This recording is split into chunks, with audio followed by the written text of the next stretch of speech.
Oh, this is the speech of the Lubavitcher Rebbe in Dvar Malchut. Dvar Malchut, a speech the Rebbe gave in 1991. And all these speeches are relating to Moshiach and how that relates to the Torah portion that we're reading this week. So this week we're reading about the spies, and there's a Haftorah that also talks about spies. The spies that we're learning about in the Torah portion, those are the spies, the 12 spies that Moses sent out. And what we read in the Haftorah portion, that's talking about the 2 spies that Joshua sent out, right before the Jews entered the land of Israel. And the Rebbe listed 6 differences between them. That the spies of Moses, there were 12, and that they went out in an advertised way, and that they even when they were in Israel, they surveyed the whole entire land of Israel. And they came back in an advertised way. Everybody knew about it. And they brought a negative message, which is not the case. The spies of Joshua, there were only 2, and they went in a secret way. They came back secretly. Also, they were commanded by God. Joshua was commanded by God to do it. Moses was not commanded by God to send in these scouts. God just gave him a permission to do so.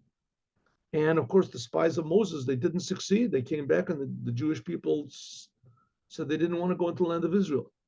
So the Rebbe explains to us that no, it's not really so. The fact is that the spies that Moses sent, they were a prerequisite and a preparation for the spies that Joshua sent out. They were a preparation for the spies that Joshua sent out. And so he said, we can see this, that the spies that Moses sent out, that was only to survey the land. The spies that Joshua sent out, that was in order to conquer the land. So let's see. We did this a little bit of this yesterday, but let's do it again. According to this, we can explain some of the differences between the sending of the spies of Moses and the sending of the spies of Joshua. We haven't gotten yet to what this has to do with us. Right? So far, we're just analyzing the story which is written in the Torah, but we're going to get to what this relates to us, and that's the main thing, really. That's the main thing, not to analyze what was and what's this got to do with us, the spies of Moses, the spies of Joshua. What do we care? I mean, this is the thing that happened, 300 years ago.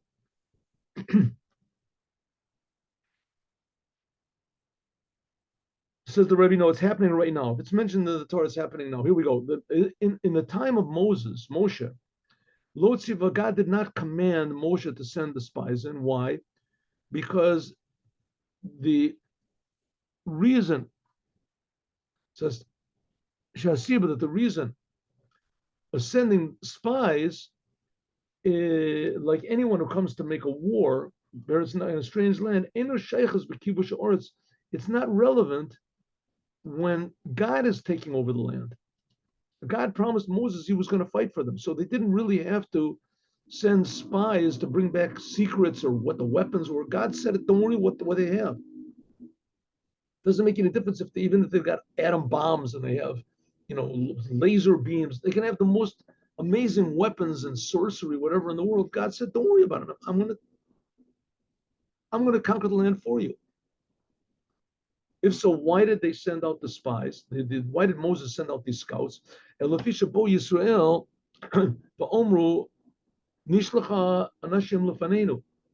the Jewish people, they wanted to be a little more certain and secure. They wanted to be more enthusiastic. The Jews, they wanted to send these scouts in order, he schemed Moshe in order just to survey the land and tell us, bring back a nice, what do you say, an advertisement, like in these travel brochures. He schemed, so Moshe agreed, mitoch tikva, that he thought that they would go back, when Moshe thought that when he said, okay, no problem, I'll send, and the Jewish people would say, okay, you know what, let's forget it. He wrote them, as soon as Moses saw that the Jewish people, they did really want to know more details, they weren't willing to just believe in God and to go in. So Nimlach b'Shechina, therefore Moshe, he consulted with God. Ha'im yesh makom, should he do it or not? Lo kadei lachfor, or it's not in order to survey the land or to scout out the land, to bring back information. Ela but kadei lirot tiv, or it's to show how good it is. But Omer, God said, okay, shlach lecha. If the reason you want to send these scouts in is in order to increase the enthusiasm of the Jewish people, so do it. But not in order to give them courage to take over the land. I told them I'm going to give them the land. If you want to just increase their desire to go into the land of Israel, so okay, shlach lecha, you can do it. Ladatcha, intirtze, if you want to send it. Hainu, namely, shemitzad HaKadosh Baruch Hu, that from God's point of view, ein tzorich l'shloch meraglin. You don't have to send any scouts. Gam lo tzorich, it's not necessary that they should see the good of the land. Shari ani amarti, I already told them that the land was good. Shenemar aleschem me'ani Mitzrayim. God said, I'm taking you out from the poverty of Egypt to a land that's good, flowing milk and honey, etc. But nevertheless, Moshe thought, sheyesh li shloach meraglin, that he should send these scouts out, that they should see how good the land is, because he thought that because he is the shepherd of the Jewish people, and he cares about what the Jewish people are, and it's very important that the Jewish people should be enthusiastic. So he felt the necessity at the tzorich she lahem at hirgish v'tzorich shalem. He felt the needs of the Jewish people, lishmoa al derech, that they wanted to find out how good the land was. So we said, okay, that's pretty innocuous, an thing to do. Nothing wrong with that. Send people, shiagidu la'em, calling, or it's the samcham, that they should be happy when they go to the land of Israel. They shouldn't just go because they're commanded or because they had to do it. They should go with happiness. That's what Moshe thought. And therefore, Nehemar, it says, shlach lecha, therefore God said, send people. God did not say send spies. Yaturu, he didn't say to spy out the land, yachfaru, but just to survey the land. Eretz Canaan, asher ani noten lechem, that I'm giving you. Ish echad lamatei avotav. Each person will receive, so that they'll see, each one of the heads of the tribes will see what's in store for his tribe. The Kivin Sheshalcham, since he sent them just to see the land, is only to make them happy and to give them more enthusiasm. But Yalu, the Jewish people would go into the land of Israel with tremendous, how do you say, gusto. Oh, really? Wow, this is great. We're going to the land of Israel, not just a commandment like God commanded up to now. Therefore, he had to send the heads of all the tribes. That each one of them, makir tchunaso, each one knows the nature of his tribe. Each one, they had different personalities. And then each one will worry about his own individual group. That they'll see with their own eyes the land of Israel. In other words, what's going on here? Moses said the main thing in Judaism is enthusiasm. You have to be happy that you're really serving the creator of the universe. It has to be a thing that you're not forced to do, and you're not forcing yourself to do. Forcing yourself is important. Sometimes it's necessary. But the ideal is that you should have enthusiasm. You should do things with a desire, with what's called simcha shel mitzvah. It says, in order to do this, as I'm going to send out the heads of each tribe. The heads of each tribe, they know the nature of their tribe. Right? Yehuda knows the nature of the people of Yehuda, and Shimon knows the nature of the people of of the tribe of Shimon. They'll all come back and they'll say, listen, we were there. It was really wonderful. The tribe of Shimon will say, listen, I'm your friend, right? I'm the head of the tribe. I know you people. I'm telling you, you're really going to enjoy it. We got the most wonderful land. The Jews are going to be so happy to go in.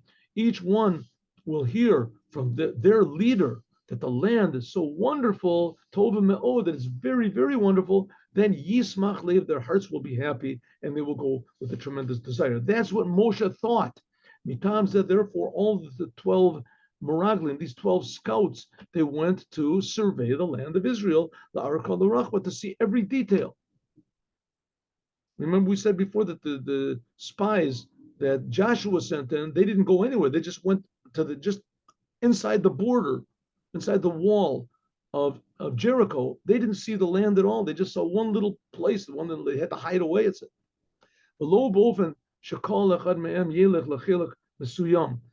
so all the 12 scouts, they went to scout out the land of Israel. Not that each one of them would separate; they would all scatter, and each person would go to his area. When the Jews came into the land of Israel, so they divided the land. It took them 7 years to conquer the nations that lived there, and 7 years to divide up the land. But everybody knew where their portion was. They knew where their portion was. It's not that they just decided at the last minute. It was pre-decided where it was. It says Bogoral, they pulled lots. It's the whole, and we'll learn that later. The cave and Sinshish, the Yud base, I'm sorry, of these 12 heads of the tribes of Israel was in order that each one would be able to testify and to promise his tribe that I saw with my own eyes how good our portion is. So calls a much all the time that the land of Israel was not divided into the 12 tribes. Loya Yadu, it wasn't known which individual place each one would receive. Shenikval Pigorol. So therefore, because Moses had not yet officially divided up the land, so therefore they went to the whole entire land of Israel. It was later divided up according to Goral, according to lots. But Paul, this was only when they conquered the land by means of Joshua. And Moses told everybody where they were going, but it was only divided up when they went in with Joshua. So therefore, all the 12 tribes had to go together and see the whole entire land of Israel. Okay, therefore, what they did was advertised. Unlike what happened to Joshua, that he sent the spies out quietly. Nobody even knew they were sent out. When they came back only to him. By Moses, everyone knew the spies. They knew they were sent out with great, how do you say, the publicly. And when they came back, it was also publicly. It was in front of the great, how do you say, they're greatly advertised in publicity. Lo mi boy benogea liyadia the kolachad, kiven shekavanas shlichosam hoyasa sheagidu lekol ben Israel, because the purpose why they went was to tell all of the Jewish people how good it was, in order the Jewish people should be very, very happy, even before the land was divided up. Ella Gam also regain benogea liyoshev oretz, not just to know how good it is in theory, but also how good it is going to be when you go to settle there. Shenosav lakach, that not only shelosa pola lahatmin at atzma, that they didn't conceal themselves like the spies that sent Joshua, that they were spies, shemishtadlin, that they made an effort to mix in with the people.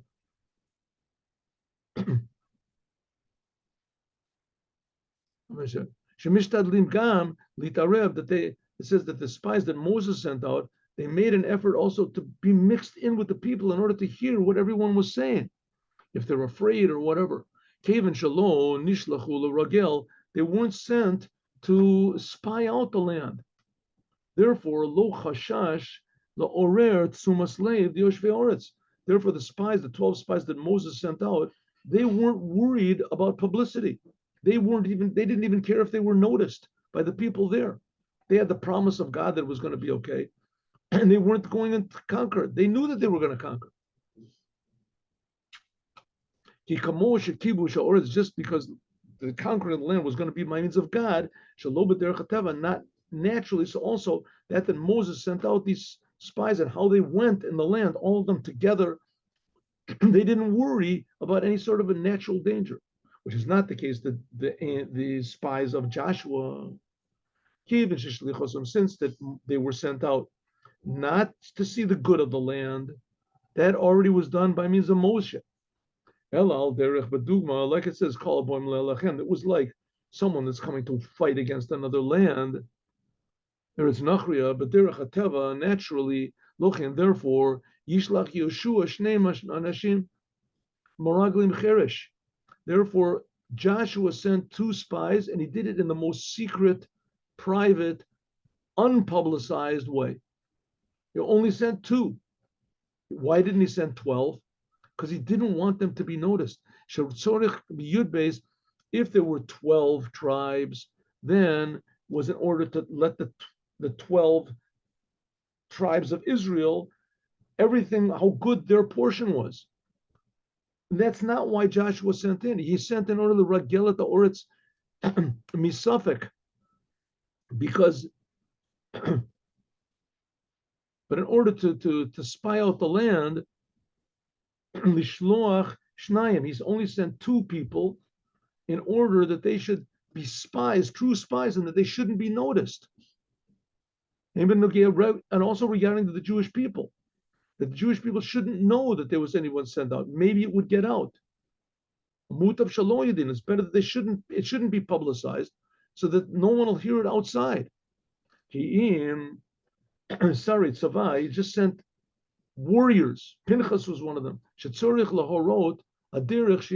have to know the way to go in order to conquer the land. So what happened with the spies that Joshua sent in? All they wanted to know was, can they conquer the land, how they should conquer the land. So it says they just went into Jericho, which was on the border. They went over the wall. They snuck in. They went into the house of this woman called Rachav. Afterwards, Joshua got married to her. And when they heard that she said, Yadati ki natan Hashem, that God has given you this land, ki nafla ematcha, because your fear is on us. Ki namogo kol yishvei ha'oretz, everyone is afraid. Yimas levavenu, that's what Rachav said. All of the people and the dwellers of the land of Israel were all afraid. Our hearts are melting. Below kama od ruach beish b'lifnechem. Everyone is afraid to stand in front of you. As soon as they heard these words, lo tzarechim, they didn't have to go into the streets and hear anymore. They didn't have to hear about, go and see how good land of Israel was. They heard that everyone is afraid, that no one in Israel has motivation against the Jews because God is with the Jews. Immediately they came back to Joshua and they said, Ki natan biyadenu, the land is in our hands. And the people are already afraid. Because that's it. That's their job has been finished. Okay, according to this, so this answers a big general question in the sending of the spies. It's explained a lot of places about how great the spies were that Moses sent out, the scouts that Moses sent out. It says clearly, Kulam Anashim, they were all important people, Chashivus, they were all holy, they were tzaddikim, they were the heads of the tribes of Israel. Shenivcharu, each one of these 12 scouts that Moses sent, they were chosen by all of the other Jews to be the representatives and to be their heads. Mina Barunim Shalem, these are the greatest leaders, the most honest people, the greatest integrity, the bravest. They were the highest levels of Jews that there could possibly be. We said before that was one of the problems. That was one of the problems, because they were so high. Lo Ratzu, they did not want Lashpilat Atzmam to come down and do physical commandments. Shehu Bechinas Hamshachas, to draw down godliness into the physical world. That was the problem. The problem was they were too great. They wanted to be in the desert. In the desert, they didn't have mixed with any people. They didn't have to mix with anyone. They didn't have to deal with the land. They could sit all the time and be holy. God took care of all their needs in the desert.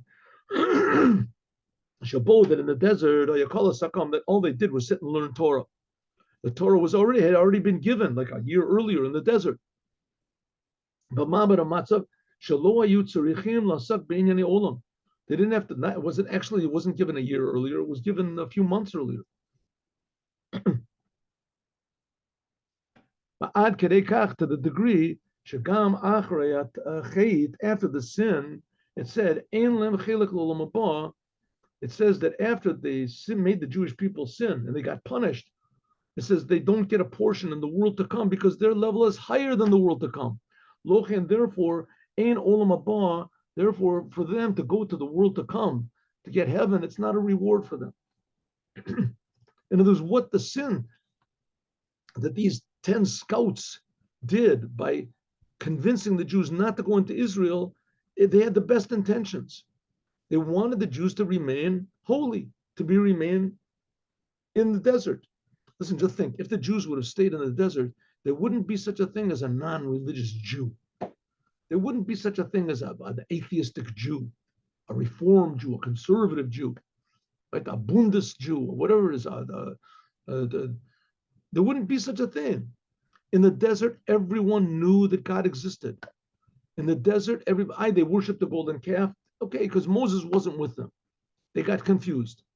They were alone. But now they're all together. All the Jews are together. They have the Torah. They can sit and learn. Their intentions were the best in the world. They wouldn't mix with the non-Jews. There wouldn't be any idolatry. There wouldn't be any. All of the Jews would be pure, sitting in the desert, learning Torah all the time, feeling God, not thinking about themselves. The purest of intentions. The problem okay, maybe you can say they weren't thinking about themselves, but they weren't thinking about God the way God wants. God wants thinking about him to bring to deed. But nevertheless, their intentions were so good that it says that their punishment was that they didn't go to heaven because they're higher than heaven. But it's not understood. After the great highness that they had, how can it be that it came and actual was only bad? Okay, they were so high and they received such a high reward and their intentions were so good, but God got angry. They made God angry. God wanted to wipe everybody out. How could it be that they made such a tremendous mistake, doing exactly the opposite of what God wanted? Yesh Lomar, we can say, Al Pi Omer Le'el, Shagam B'Poel Mamash, that in fact, Toyasa To'elet Ratsuya Mishlochamal Raglan. Says the Rebbe, it's very possible to say that in fact it wasn't bad what they did. And that God got angry, it wasn't because of something bad.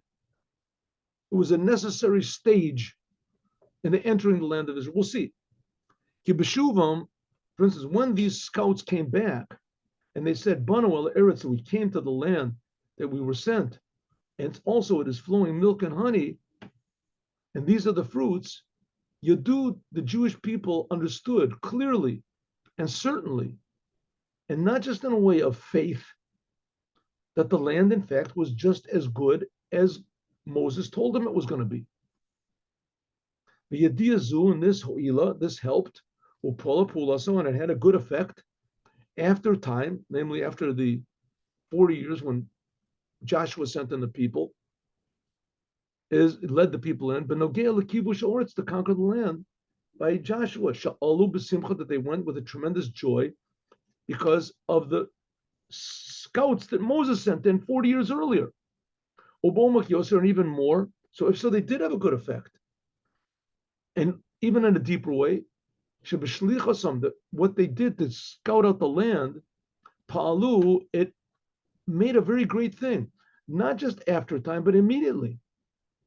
That Oto Shab, that at that time, that Rashi said that they were, when they went in, that they were all holy and tzaddikim and righteous.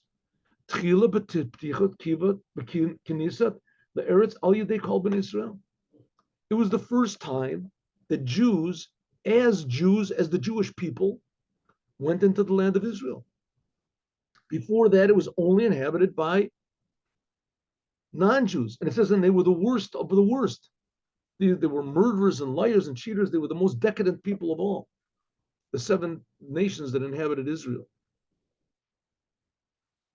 Jews had never officially inhabited the land of Israel. Jacob lived there for a short amount of time, but only that wasn't in a permanent way. They went down into Egypt. This was the first time the Jews actually entered in the land of Israel with the intention of staying. This opened up the door. Yesh lo sifin, we can add on ulhamtik, and even to make it a little bit, how do you say, sweeter. The whole idea of conquering the land and going into the land of Israel, and especially by means of sending these 12 scouts, Mudgash has stressed the idea of the whole purpose of creation and the whole purpose of the Jewish people, refining the physical world. I mean, just think about it. The Jewish people claim that they have a certain plot of land, that land is objectively a place where God is revealed. Not like any other place in the world. God, in fact, is revealed there. It's not just because we declared it that way and because we have a hand-me-down from our holy books or whatever. God personally told Abraham, Isaac, Jacob, Moses, that they are going to have a holy land and that land is going to be only for the holy nation, the Jews, and in it is going to be functional the holy Torah.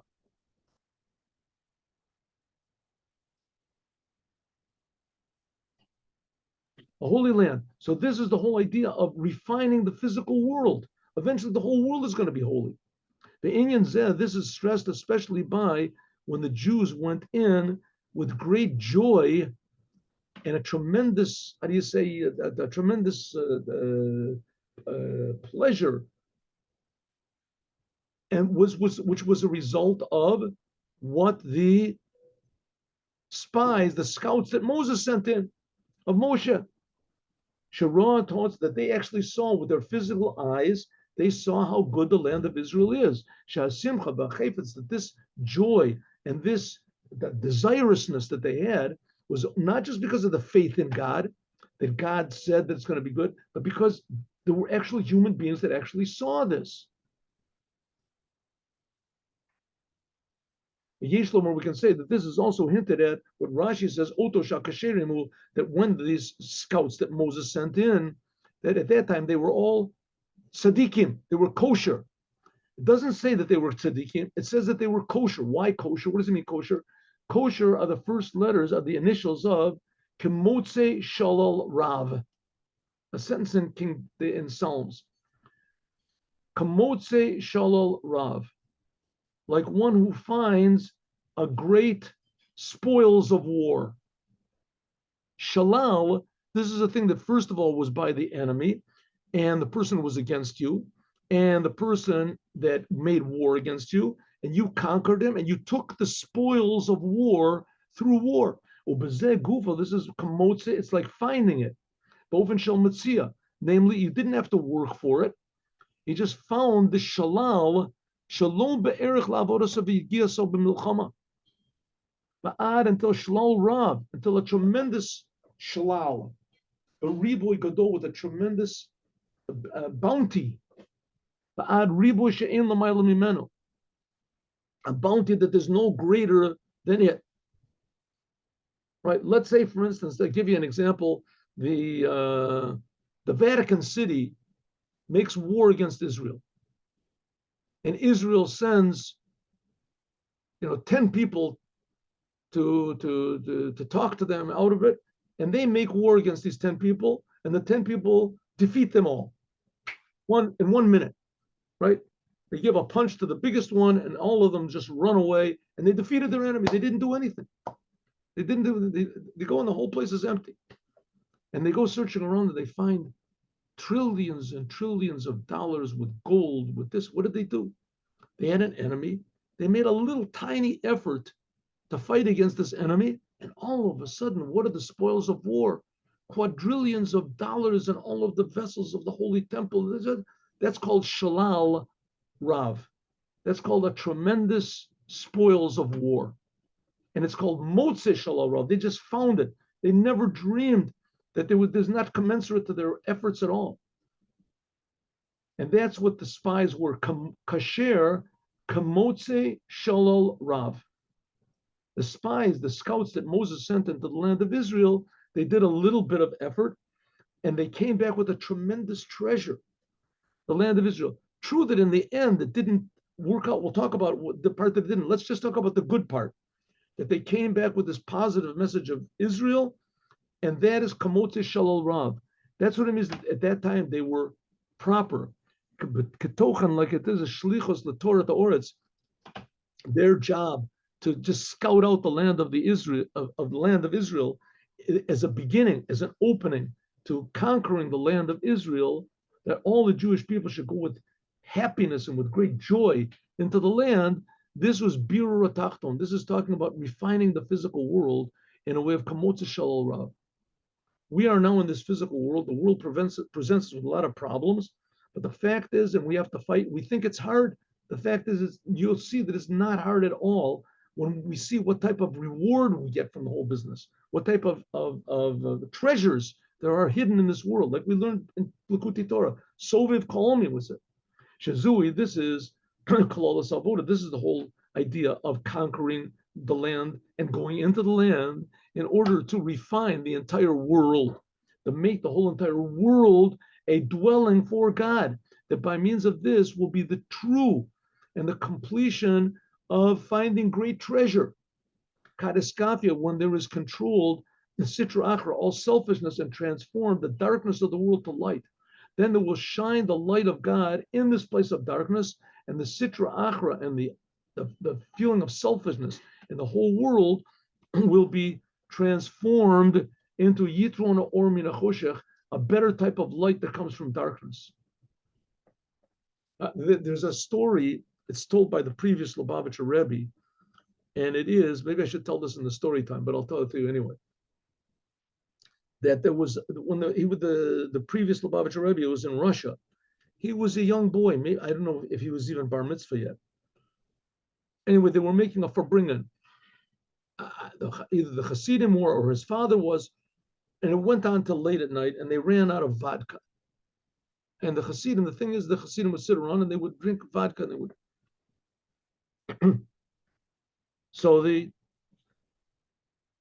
ran out of vodka. So they sent the previous Rebbe into the street to buy vodka. It was like 2 a.m. All the stores were closed. But sometimes there's once in a while they'll find somebody that's selling vodka in the street or saw drunk. Anyway, he found a drunk person. He found a person that was drunk that just finished a bottle, and he was just about to open the second bottle. And he said, "Sell me that bottle of vodka. I'll give you 10 rubles. A bottle of vodka costs 5 rubles, 10 rubles. He said, "No, I don't want to do it." He says, "I'll tell you what, I'll give you 50 rubles. Tomorrow morning, you can buy 10 bottles of vodka." The person says, "No, I don't want to." He says, "Fool." The Rebbe said to him, "Fool. Tomorrow you'll have 10 bottles. Now you'll have 1. He said, "Listen, tomorrow I'll have 10 bottles of vodka, but tonight I'll drink this bottle. The whole city of Moscow belongs to me. Whereas when I'm drunk, everything is perfect." Okay, what's the point of the story I'm trying to say? All right, this man was stupid, right? Was stupid, but he wasn't so stupid. The world is 99% how we perceive it. There's a real world, but mostly we misinterpret the world. What's really valuable, we don't think is valuable. What's not really very valuable, we think is valuable. Money, money is the most valuable thing in the world. Every fool knows that money is just a paper or metal, something like that. Money, you can't eat money. What can you do with money? Just buy something else.